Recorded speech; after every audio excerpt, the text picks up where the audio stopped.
Right. Good afternoon, everyone. Good morning, actually. I'm Jaewon Choi from LSU. Today, I will share a project that I authored with wonderful colleagues here. So it was led by Dr. Mi-Hyun Lee at Northwestern University, and I worked with also Dr. Soo-Jung Kim. So we dive deeper into our battle for attention, right, in the world of pre-roll ads in this study. Specifically, we try to uncover the hidden patterns that kind of determine whether someone hits skip or watches the ad to the end. Okay, so let's start with the reality we all face. So skipping is universal.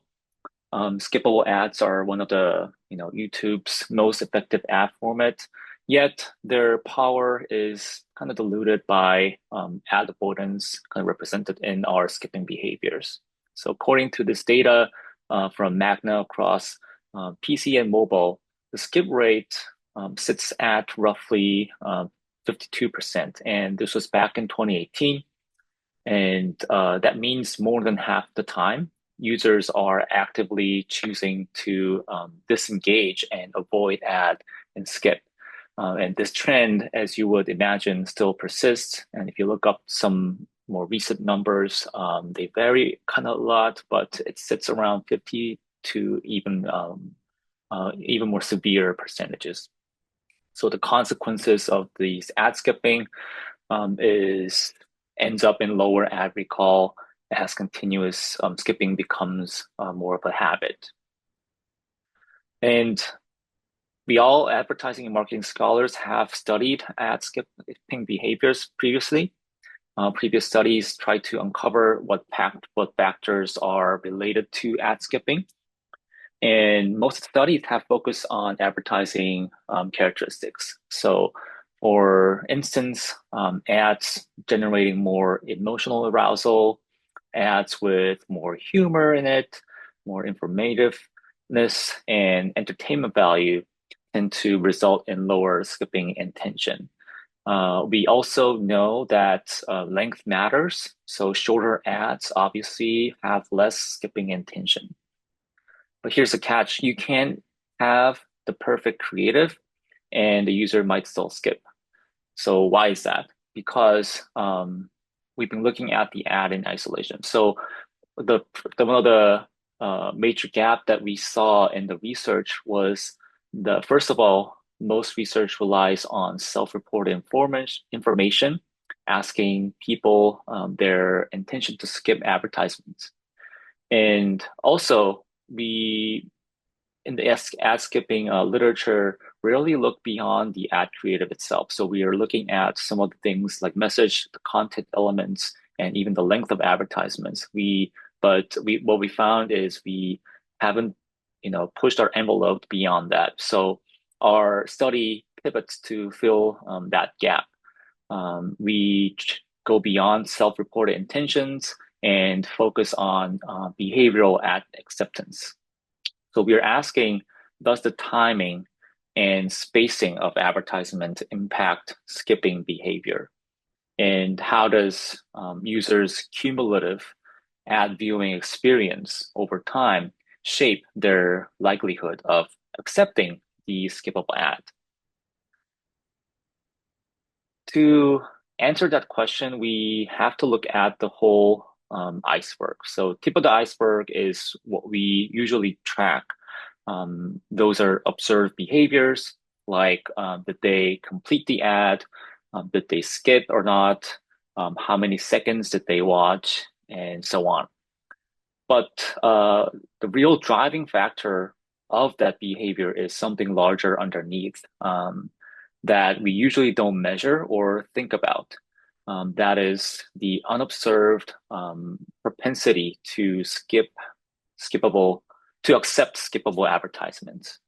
And this is a user's internal readiness or like the tendency to watch an ad. It is also dynamic over time.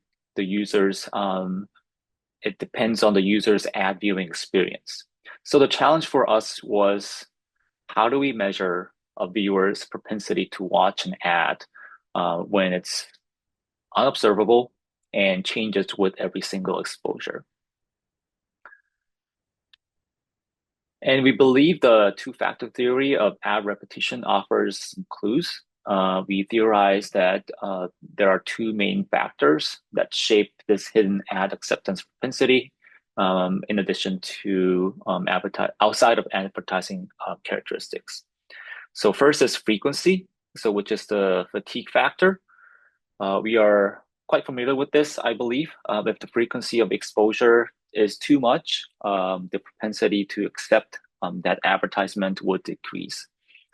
Second is the irregularity. This is like the surprise factor. So this is an interesting one because we're positing that if the timing of advertisement is more unpredictable and not evenly distributed, it may create a sense of serendipity or novelty. And we hypothesize that irregularity would therefore increase the ad acceptance propensity over time. So to test this, we collected behavioral data. We analyzed large-scale Clickstream data from a major South Korean video platform, tracking 10,000 users over 4 weeks. So our ad acceptance is conceptualized as two variables. It includes both ad completion, whether they completed the skippable ad or not, and the total viewing time. So which is another way of representing the acceptance of the advertisement. So for analysis, we used a dynamic linear model. I won't go into the details of the stat and math, but essentially what this model allows us to do is fit two model equations simultaneously. So first, there's the state equation model that models the unobserved ad acceptance propensity, while the observation equation model on the top here models ad acceptance behavior as a function of ad acceptance propensity and other predictors. So what did we find? First, frequency erodes acceptance propensity. So as ad exposure frequency increases, the acceptance propensity falls. So if you look at the coefficients here, this relationship holds to both ad completion probability and viewing time. And this supports the fatigue effect hypothesized in H1. When it comes to irregularity, we found that it boosts ad acceptance propensity. So when the timing between advertisements was more unevenly distributed, the higher the ad acceptance propensity.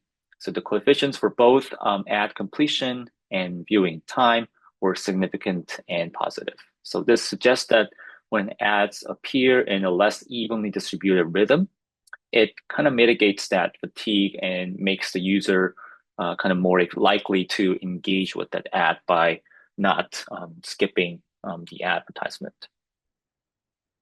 So what does this mean when we try to understand the reality and make predictions? Incorporating this underlying acceptance propensity would help close the gap between prediction and reality. So let's take a look at this graph. So the circle here are actual observed behaviors. On the left, they are ad completion probability. On the right side, they are ad viewing time. The gray dashed line represents predicted values without the propensity included in that prediction. The orange line is the predicted values with the propensity included in the prediction. And you can notice that how the orange line hugs the actual data points much tighter than gray line. So what this means for us is that considering the unobserved acceptance propensity in our prediction closes the gap between the prediction made with conventional models and reality. So this, which leads to more precise forecasts. And what does this mean for us in the room, marketing practitioners trying to plan the campaigns? We have 3 takeaways. So first of all, rethinking ad frequency. So marketers should be mindful of placing ads too frequently. Sometimes maybe less is more when you try to achieve better propensity to accept skippable ads from the viewers. Second, consider irregular distribution in terms of timing. Use uneven spacing to create that subtle surprise to kind of enhance that, readiness to accept skippable ads. Third, considered, I think we thought that this predicted propensity can be considered as a targeting feature as well. So imagine bidding higher for users who show higher level of acceptance propensity during your ad campaign. So that could be another lever that marketers can use to maximize the ad effectiveness down the road. Briefly, I'd like to address some limitations and some opportunities for future research. I wanted to acknowledge that this study was on a single platform in one country, so future research should push for global context to, take a step forward to generalization. And also, while we kind of excavated the underlying propensity using observed behaviors, we did not directly measure or investigate the psychological variables that could inform the mechanism. So in the future, we would like to combine our approach with some other self-reported data, maybe using survey to kind of get that deeper understanding of psychological why behind it.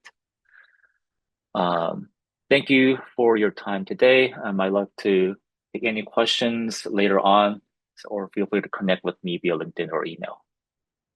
Thank you for listening.